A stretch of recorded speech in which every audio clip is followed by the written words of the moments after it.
Paz, senhores irmãos, sejam mais uma vez bem-vindos aqui ao canal Jesus. Hoje nós temos aqui um convidado muito especial.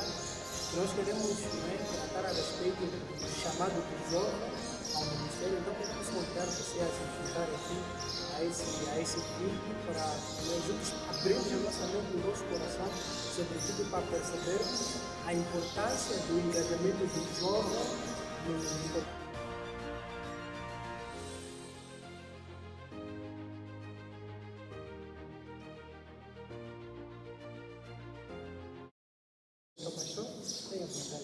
Sim, eu sou o pastor William, sou brasileiro, conheço Moçambique porque vivi aqui durante 9 anos, saí em 2017, hoje eu voltei, fiquei 30 dias, quase 30 dias, para poder rever amigos, filhos e justamente rever em si mesmo, se os que eu deixei e que tinham um projeto ministerial, se eles deram continuidade. Para minha alegria, 98% deles, todos estão engajados no ministério. Tem a sua profissão, mas essa profissão não atrapalhou o ministério. Ao contrário, eles entenderam que a profissão é uma ferramenta para o ministério, entendeu? Só que lá, isso eu estou falando da região de Cabo Delgado. A região vossa aqui eu domino menos. Então aqui também tem um pouco dessa preocupação, como é que... Na verdade, há uma preocupação extremamente grande do público jovem, porque a maior parte deles estão a ingressar na fase adulta, já estão se aproximando da fase adulta.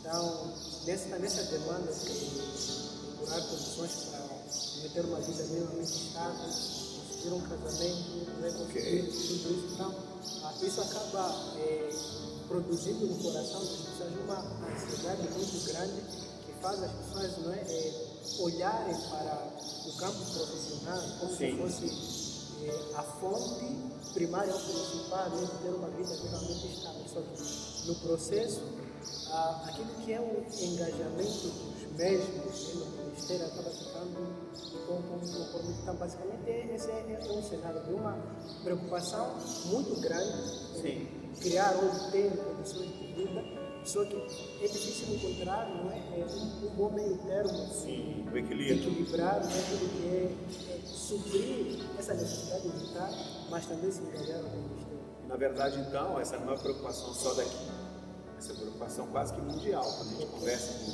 com outros líderes, até de outros continentes.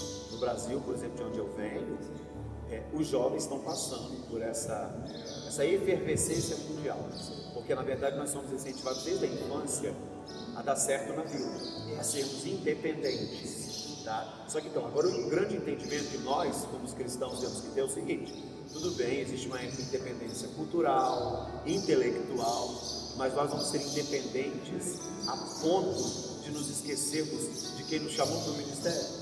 Como é que eu vou ter uma independência realmente profissional, mas ela faz com que eu abra mão da dependência de Deus, de fazer aquilo que Deus me chamou para fazer? Então a vida vai ser feita de escolhas. Eu vou ter que escolher. E tem que lembrar que escolha é semente, né? Quem planta goiaba não vai colher ananás. E não é verdade isso? A Bíblia fala em Gálatas 6:7, aquilo que eu me plantar, isso mesmo ele também vai colher, é natural. Algumas colheitas são quase que imediatas, outras para um futuro. Então, infelizmente, se você plantar uma semente hoje, se fizer uma escolha ruim hoje, você vai ter no futuro um grande problema, porque essa semente ela vai brotar, ela vai germinar. Eu costumo dizer assim, acredito que aqui vocês têm o mesmo princípio que a gente vem em volta, né? Tem muita manga aqui. Quantas sementes, quantos caroços de manga precisa para nascer um pé? Uma. Não é verdade isso? Uma. Então, uma escolha você vai plantar, ela vai nascer de uma árvore, mas quando começa a frutificar, quantas mangas vai dar no pé? Muito. Você vai conseguir sozinho comer tudo? Então, a sua família, você tem que entender isso agora. Você vai plantar uma semente, vai nascer uma árvore com muitos frutos que você sozinho não vai ser afetado. Vai prejudicar seu filho, sua esposa, os que estão à sua volta, por causa de você. Então o jovem que está aí nos assistindo, independente se ele é menino, se ele é menina, ele tem que entender o seguinte: ele vai plantar uma semente hoje. E se ele planta na direção de Deus, aí o negócio acontece. Deus ele vai construir através de você um ministério. Agora, se ele planta da sua própria cabeça, sabe, da filosofia humana que a gente fala, ele não tem condição de se dar bem. Aí quando eu falo que se dar bem, é bom a gente entender isso. Não é o se dar bem, talvez no sentido de um fracasso profissional. Ele pode ser um excelente profissional, mas o nome dele não está escrito mais no livro da vida. Ele vai estar inscrito em uma grande multinacional, até pode ir lá fazer uma pós, uma especialização na Europa, na Ásia e na Oceania, e lá para a América Latina, de onde eu venho, para a América do Norte. Ele vai rodar tudo, falar muitos idiomas, mas ele não é aceito no céu. Então, eu acho que é um preço muito alto, sabe? É um preço muito alto. Então, isso não é só de vocês aqui, de Moçambique, não. Isso realmente é mundial. O equilíbrio. Pastor, o que nós podemos assim dizer para aquele jovem que atualmente sente a chamada, ou ele conhece que tem um chamado da parte de Deus? Sim. Mas atualmente ele vem ou recebe uma pressão familiar, que olha, você tem que correr atrás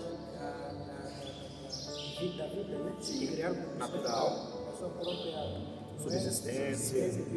Não há uma boa, vou chamar assim, correspondência, né, familiar, quando há essa inclinação de querer se engajar ao Cristo. Então, qual é a mensagem que pode se dar a esse tipo de pessoas que gostariam, né, ou entendem que nesse trabalho, mas estão debaixo dessa pressão? Sim. Como lidar com esse tipo? Então, é bom tentar achar realmente esse equilíbrio, de não abrir mão do ministério, tá bom? Mas como pessoa e até como testemunho para a sociedade, para a família, muitas vezes uma família não cristã, uma família que não conhece a fé, então o testemunho de estar ali debaixo de uma obediência, de uma organização, é bom achar o equilíbrio. Por isso que é o equilíbrio que é importante. Por isso que tudo vai depender, na verdade, do meu nível de comunhão com Deus que eu sirvo. Não se iluda pensando que as ferramentas seculares, as ideias humanas é que vão fazer diferença. Sempre que faz diferença é a comunhão com Deus. Por que existe um mau casamento? Porque geralmente alguém ali não tem uma boa comunhão com Deus. Eu, por exemplo, como marido, né? A minha comunhão com Deus vai ditar o nível de comunhão com o meu casamento. Porque se eu estou bem com Deus, eu naturalmente consigo ficar melhor com a minha esposa e com meus filhos e filhas. Se eu estou bem com ele como estudante, né? Acredito que você ainda estuda. Ainda não, já terminou. Mas como estudante, por exemplo, se você está bem com Deus, tem comunhão com Deus, você não vai deixar Deus do lado de fora da sala de aula. Ele vai entrar com você vai ser desafiado. Mas nessas horas de desafio, quem é que vai te dar uma ideia diferente? Quem é que vai te dar um escape e um livramento? Deus, porque você está em comunhão com Ele. Então a gente tem que arrastar Deus, vamos usar essa expressão aqui, para todas as áreas da nossa vida, né? Deus ele vai ter que fazer parte do meu profissionalismo, do meu casamento, do meu emprego. Eu vejo muita gente, essa é a estatística brasileira, de cada 4 meninos ou meninas crentes que entram para a faculdade, 3 perdem a fé. Você está imaginando? São 75%. Um não perde a fé, mas tem ela abalada em algum momento. Ok? Então, nós temos que entender que, por exemplo, o estudo secular, ele hoje, a palavra secular abrange realmente todas as áreas. De fazer você questionar quem é Deus, duvidar das suas leis, relativizar o que a gente fala, né? Que é assim, não é relativo, você pensa assim, mas eu não penso assim. Isso dentro de uma doutrina bíblica, como? Como é que você vai ter uma opinião sobre salvação e eu vou ter outra? Não pode. Então isso é relativizar a fé. E é o que o mundo, né, o secularismo está tentando fazer. Isso a nível mundial. Não é só aqui não, a nível mundial. Onde tem um país que tem uma base judaico-cristã, o Brasil é assim, grande parte de Moçambique é assim. A base de vocês é uma base judaico-cristã. Embora vocês tenham outras influências, né? Tem influência islâmica, tem influência também comunista. Então, na verdade, são muitos rios, na verdade, que se encontram aqui em Moçambique, tradições, animismo, tudo isso. Então o desafio da igreja moçambicana, do jovem moçambicano, é muito grande. Só que Deus sempre falou, tem uma coisa bonita que às vezes a gente esquece. Deus nunca precisou de multidão para ganhar guerra. Poxa, nós não entendemos isso aqui ainda não. Deus falou para Ezequiel um dia assim: olha, eu preciso de um homem só na brecha. Não quero dois, quero um. Como é que era essa situação? É porque tinha as muralhas, elas eram feitas de blocos de pedra gigantescos, e às vezes uma delas ficava meio solta. Então ali abria um buraco que só passava um homem por vez. Então chegava o exército lá de fora e eles tinham que entrar nessa brecha, um por um, para ir tomando a cidade. Então, se um homem tivesse que descer lá com uma boa lança e uma boa espada, o que botava a cabeça já espetava ali. Ele não entrava, que já se tornava uma barreira para o próximo entrar. Então você imagina, um homem na brecha, ele dava um livramento para toda uma cidade. A nação toda era livre por causa de um homem. Aí a pergunta é assim: nós não temos aqui um jovem que vai se posicionar, que vai ser profissional, mas não vai deixar de ser crente? Será que o povo daqui é tão covarde assim? Que vai vender o seu ministério? Sabe? Que vai chegar na igreja no domingo, Mariwakanaca, Yesu Tanaka, e na segunda-feira se entrega. Finge que não viveu nada. Nós precisamos de um homem na brecha, uma mulher na brecha. Então talvez é um que vai estar ouvindo a nós. Talvez esse vídeo vai ser visto só por um. É esse um. É esse um posicionado. Tinha quantos Josés no Egito? Um. Você consegue entender essa grandeza? Quantos Daniéis nós tínhamos na Babilônia? Um. Quantos Jeremias na altura dele? Um. Aí você vai falar para mim que precisa ter uma revolução, uma multidão se levantar? Não, precisa de um. Época dos juízes, lembra? Virava e mexia, o povo se desbandeava, Deus levantava um juiz. Então nós estamos aqui diante de um desafio. Não estou dizendo que Deus não vai levantar 2, 3, não é isso que eu estou dizendo. Mas Deus começa com um. A oração de quantos? Que vale muito nos seus efeitos. A oração com um justo. Então a gente tem que parar com essa ilusão de que nós precisamos de uma multidão para fazer uma revolução. Quando eu estou falando de revolução aqui, não estou falando aqui de apedrejar carro de ninguém, não é isso. A revolução, Deus precisa de uma revolução de joelhos, de alguém que realmente esteja disposto a abrir mão do seu sonho, do seu projeto e perguntar para Deus assim, com atrevimento: Deus, eu vou me encaixar onde aqui no seu projeto? Quem sou eu nesse projeto? Será que a gente não tem um jovem aqui em Moçambique que esteja disposto a sozinho pegar a chave de um templo e passar o dia todo de joelho dentro dele? Ou de pé com as mãos levantadas, a lutar pela nação? Não é possível que em 33 milhões de habitantes nós não temos crente. A Assembleia de Deus hoje é a denominação maior aqui em Moçambique. Nós não temos na Assembleia de Deus um cabra macho como tem no Brasil, um homem que honra a calça que veste. Vamos ter que botar capulana nesses meninos tudo. Está percebendo como é sério esse negócio? Então eu gosto muito dessa preocupação, só que a gente não tem aqui uma receita fácil. Não, irmão, você vai viver aí um profissional e dentro do seu projeto, se você tiver tempo, você se dedica para Deus. Nunca funcionou assim, meu filho. Nunca foi assim desde o início. Você tinha um Noé construindo uma arca, ajudado por filhos menores, inexperientes, uma multidão que desacreditava, zombava, entendeu? E teve que construir a arca. E Deus não falava apenas nas costas de Moisés, de Noé. Deus encontra com o Moisés lá no alto do morro, lá no monte. O Moisés dá um monte de desculpa. E Deus podia ter enaltecido Moisés. Fala desse Moisés, é o seguinte: você não morou no palácio? Eu preciso de você porque você conhece o palácio. Deus não falou isso. Moisés, você andou aí no deserto 40 anos. Eu preciso de você porque você conhece o deserto. Então a gente até divide a vida de Moisés em 3 fases, né? A primeira fase, primeiros 40 anos, deserto. No palácio, pensando que ele era alguém, o tal, príncipe do Egito, bonitão, carruagem, trono, linguajar, palácio, mesa de honra. Segunda fase, deserto. Deserto você não é nada. Aí ele começa a entender: eu não sou nada não. Mas na terceira fase, que eu considero a fase de ouro da vida de todos nós, o Moisés entendeu bem assim: realmente Deus me provou que eu não sou nada, mas com Ele eu posso ser aquilo que Ele quer que eu seja. Porque Deus não precisava de um príncipe, Deus precisava de alguém que dependesse. Então, Deus não está precisando aqui de um engenheiro, irmão. Deus não está precisando aqui de um professor, de um acadêmico. Deus está precisando de um homem que se renda, de uma menina que se renda, fala assim: eu estou aqui, sem reserva, sem mentira, eu estou aqui, esse negócio vai ser como? Pastor, nessa mesma ordem de Deus, tem algumas pessoas que encontram, não é, o ministério parcial como, vamos, se calhar sempre bem entendido, Ok. não olhando o ministério até integral como, vamos, uma das opções de ano.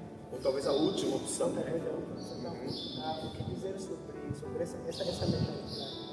Tem uma palavra muito boa que eu gosto que Paulo fala.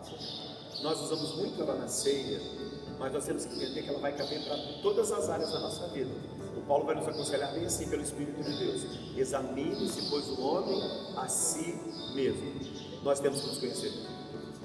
Não é só na hora de pegar o pão e pegar o cálice da ceia. Você precisa se conhecer, seus altos e baixos, qualidades e defeitos. Você precisa se conhecer. Conhecer as suas qualidades não é exaltação. Não é você se orgulhar e achar que eu sou, como diz lá no Brasil, a última bolacha do pacote. Não é isso. Mas é você saber assim, não, nessa área aqui eu sou bom e eu quero que Deus potencialize isso então em mim. Mas eu quero entregar isso aqui para Ele. Para Ele. Eu sou bom aonde? Irmão, tem gente que é bom na porta a vida inteira. Como ali, recepcionista. Ele recebe todo mundo bem, com alegria. Ele faz a pessoa sentir a vontade. Se você é bom nisso, continue nisso. Ok? Você é bom na palavra? Continue nisso. Mas sempre dependendo realmente dessa direção de Deus. Aí a direção de Deus, às vezes, para alguns de nós, Deus nos trata de forma também individual. Eu posso começar o meu ministério de forma realmente parcial. A maioria dos homens começou assim. Porque nós somos jovens. Por exemplo, o pastor nasce pastor? Não, meu filho. Hoje eu tenho 52 anos de idade, sou pastor de mais de 20, ok? Mas eu nasci pastor? Não, eu era miúdo, me tornei adolescente, fui para a juventude. Na juventude é que eu tive um encontro com Cristo, e aí começou o meu ministério. Eu fui para a porta. Até hoje eu gosto de porta, meu pastor. Eu sou um pastor que não gosto muito de púlpito, eu gosto de porta. Eu gosto, faz parte de mim. Eu acho bonito você estar na porta do templo e ver os crentes chegar na igreja. Você vê as mamás bem alegres com seus filhos, o papai do lado. Alguns andam distantes, mas chegam alegres, cansados, mas alegres. Então eu gosto disso. E o meu ministério foi sendo construído. Pergunta para outros pastores que estão aí no ministério: foi da noite para o dia? Não! Eles tiveram que passar pelo diaconato, pelo evangelista, pelo ancião. Eles passaram por tudo isso. Alguns em menores etapas, eu também entendo isso. Tem gente que Deus tem mais urgência. Eu conheci um menino que ele era diácono, de diácono ele foi pastor, porque Deus tinha uma urgência. Só que é nisso que você tem que se encontrar. O que Deus quer para mim? E a gente se preocupa tanto do lado, né? Aí a gente se preocupa e se frustra, porque às vezes Deus levanta a pessoa do lado. Aí eu me frustro, mas ele, eu não. Mas é engraçado, eu fico focado na vida dele e não invisto na minha. Aí não invisto, não oro, não jejuo, não leio. Como é que um monte de gente quer se ingressar em ministério e não lê? Aí ele lê matemática, ele lê filosofia, ele lê psicologia. Aí você pergunta para ele assim: e Ageu? É Antigo ou Novo Testamento? Ele não sabe. É como que Deus vai fazer alguma coisa se essas ferramentas nós que temos que ter? A pessoa acredito que é uma febre meio que mundial, que é a idolatria moderna. O que eu chamo de idolatria moderna? O futebol. O camarada, aqui você acompanha muita questão europeia, né? O camarada sabe da Champions League, todas as tabelas, todos os nomes, quem vai jogar, quem vai ficar na reserva, mas ele não sabe o nome dos 12 apóstolos.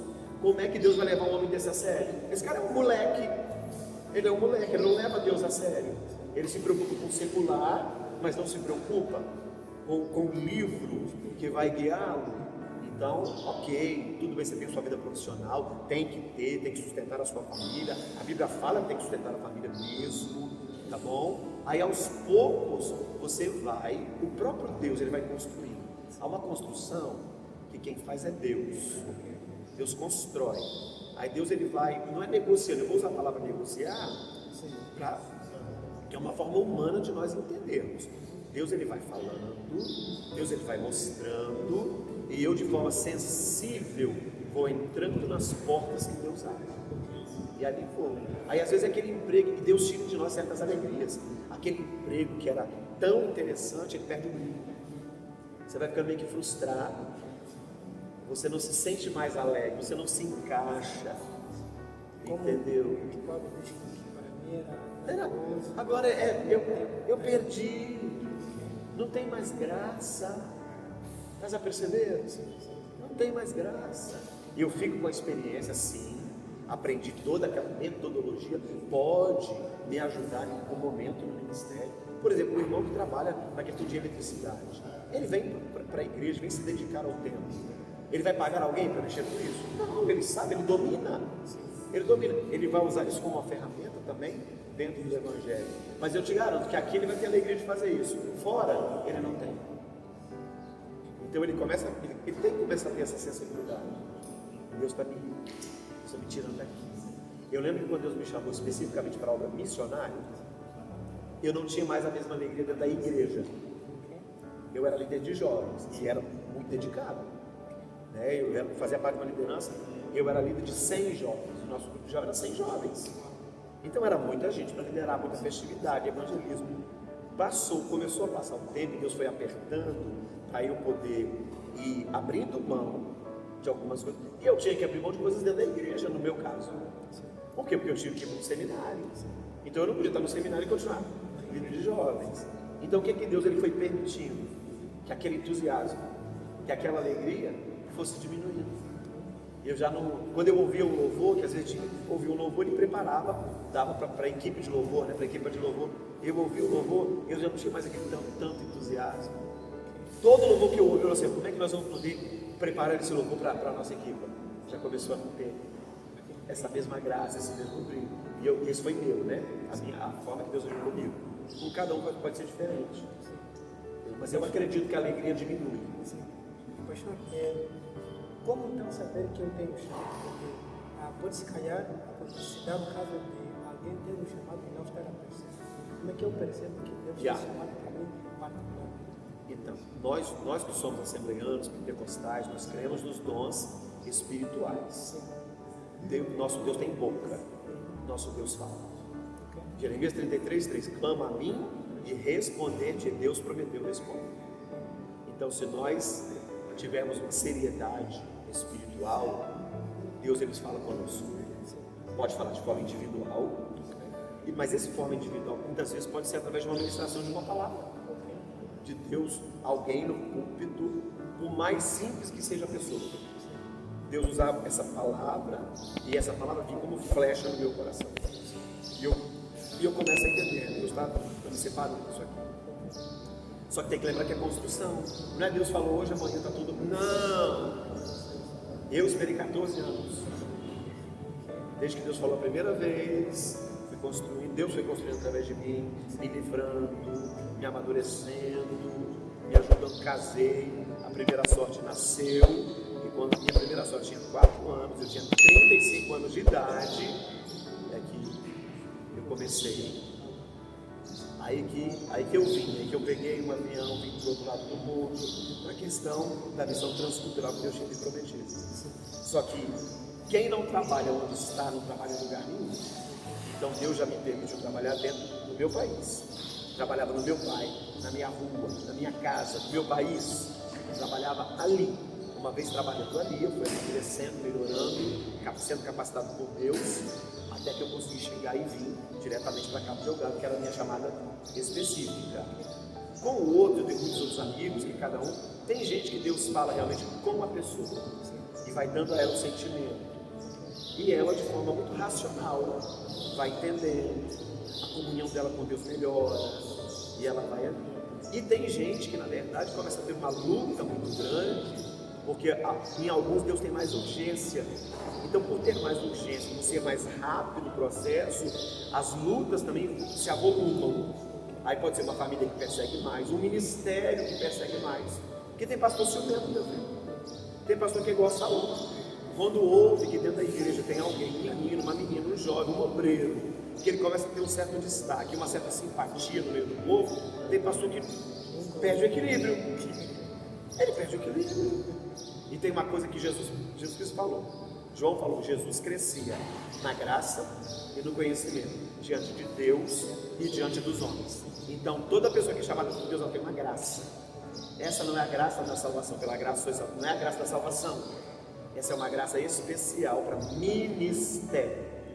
Essa é uma graça que quando Você ora, você acha que a sua oração é comum, mas quem ouve não ouve ela de forma comum. Ele sente diferente. Você prega, a sua pregação é comum, é o texto que outro prega, mas a graça é diferente. Então é Deus construindo. É Deus dizendo assim, eu estou com essa pessoa. É o que a gente chama de unção, né? O que é unção? Unção é a presença de Deus na vida de alguém. Unção não é grito, sabe? Não é a pessoa que muda de voz, que ela está lá com a voz dela, ela vai contar, eu quero saudar os irmãos, não. Deus usa você, do jeito que você é, com o sorriso que você tem, o tom de voz que você tem. E Deus usa a gente letrada, que fala problema, que fala tudo errado, sabe? Que não sabe conjugar os verbos, porque Deus usa a pessoa com aquilo que ela é, e Deus enche ela. Aí o doutor, cheio de sabedoria, ele vai ter que sair da porta, vir no altar e dizer assim, por favor, põe a mão em mim, porque você tem algo que eu não alcancei.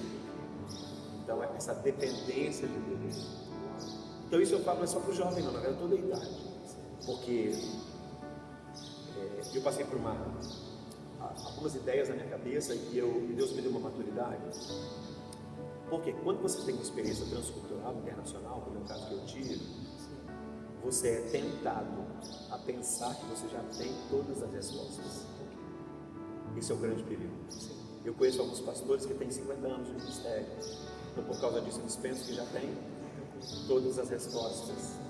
Nós nunca vamos deixar de ser dependentes. O dia que eu não perguntar mais para Deus se ele pode ou não pode, é melhor não estar aqui. Como é que eu trabalho para um dono e que eu não pergunto para ele? Quem é dono disso aqui? Então, dependendo do dono, não tem como. Pastor, existe um preço a ser pago pelo ministério? Sim, existe um preço humano. Quando a gente fala preço humano, não é que Deus existe uma resposta humana, vamos assim dizer.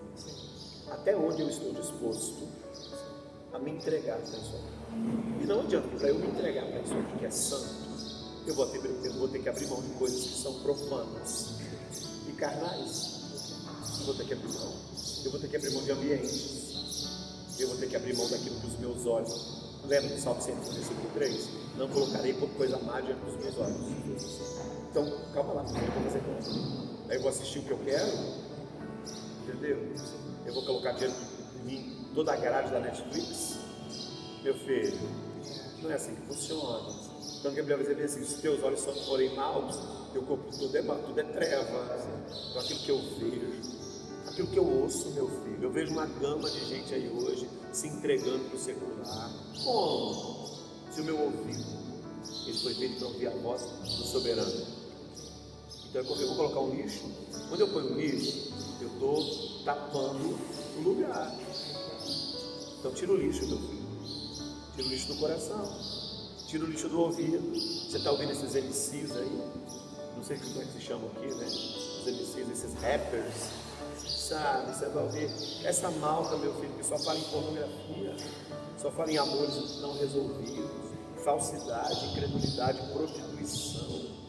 Como que eu vou me alimentar disso? Aí eu vou pregar isso? Esse é o problema, você está percebendo? Então, pensamento vem, como diz eu esqueci o nome do dicionário, né? Ele falou assim, olha, o passarinho, ele pode sobrevoar sobre a sua cabeça, mas você vai deixar ele fazer um ninho nela? Meter o óculos aqui? É isso. Então o pensamento vem, mas tem que ir embora. Então eu luto contra ele. Sentimento, aquele sentimento, né? A gente tem muito sentimento de vitimismo. Eu sou uma vítima da sociedade. É porque ninguém olha para mim.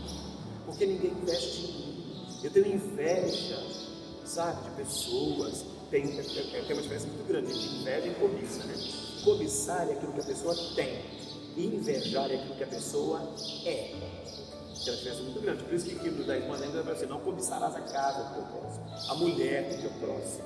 Isso é cobiça. Agora a Bíblia vai dizer em Atos que os irmãos de José o venderam por inveja. Eles não tinham cobiça pela túnica, eles tinham inveja de quem era José.